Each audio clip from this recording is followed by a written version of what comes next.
Hi, my name is Fred Grant, and today's episode of Time Explorer, we're going to talk about the history of the kilt. Join me today at the Mount Vernon Highland Games in Washington State.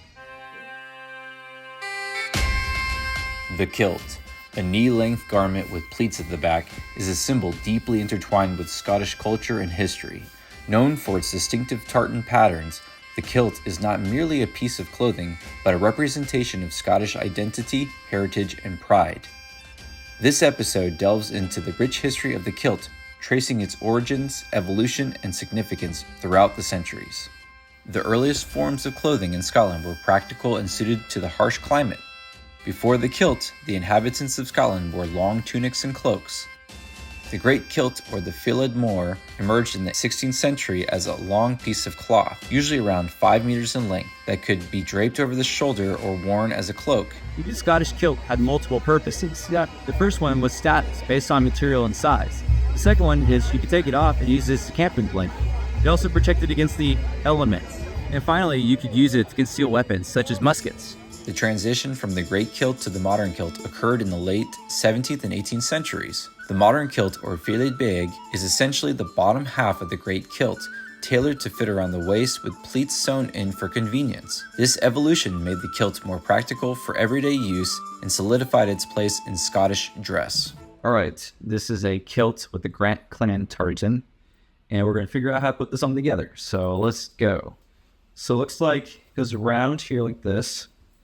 And what I do see is I see two pairs of straps, and there is a hole right here. So I believe you put it through here like this, and you're going to go through the buckle like so. Then you take the other two, and yep, I was correct. So now you got two buckles right here, and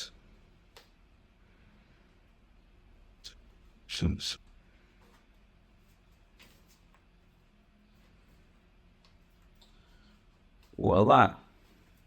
And also I like to kind of wear my kilt, a little bit over the, like how the waist, because you're going to have a belt go right here. So you want to have it a little bit. The belt actually, there's loops right here. So you'll keep the belt kind of around where your actual waist will be.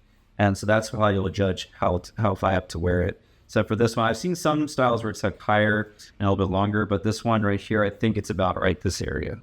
So that's how you put on a kilt. And actually what you'll do is the kilt pen will go right around here, and make sure you only get this one flap. And what the kilt pin does is it holds it down. So in case there's a wind, because back in the old days, you go pretty much commando under here. I'm wearing shorts, obviously, and when I'm in public, I wear underwear at least. But you know what I gotta say is, in summertime, I think we should bring this back in style, because guys, it feels great. You get a good breeze, everything breathes nice and easily, and you have good mobility. During the 17th centuries, the kilt became a distinctive part of the Highland dress. It was not just a garment, but a symbol of clan identity, with each clan having its own unique tartan pattern. The kilt's prominence grew as it became associated with the fierce independence and warrior spirit of the Highland clans.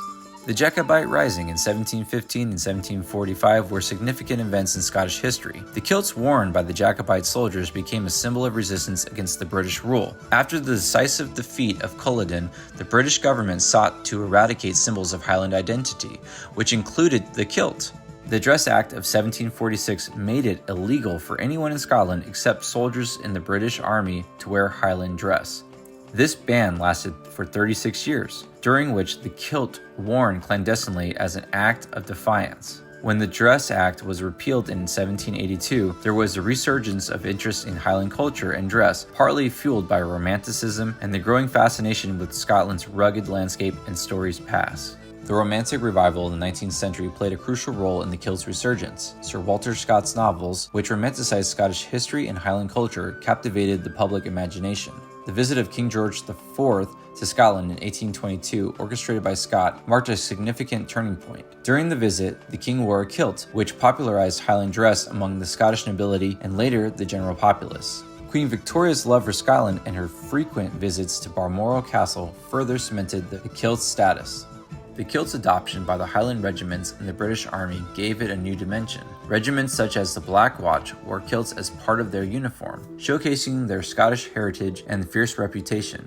The kilt became a symbol of bravery and tradition, worn proudly in battles from the Napoleonic Wars to World War I and II. Despite practical challenges, such as the kilt's unsuitability for modern warfare, its ceremonial use continues in the British Army, preserving its historical significance. In the modern era, the kilt has evolved in design and material. Traditional woolen kilts are still made, but there are also kilts made from lighter fabrics and synthetic materials, catering to different tastes and occasions. The kilt's versatility is evident in its use in both formal events such as weddings and official ceremonies and informal settings, including Highland Games and cultural festivals. Today, it stands as a powerful emblem of Scottish heritage, celebrated and cherished by its people around the world. As we look into the future, the kilt's legacy endures, embodying the spirit and pride of Scotland for generations to come.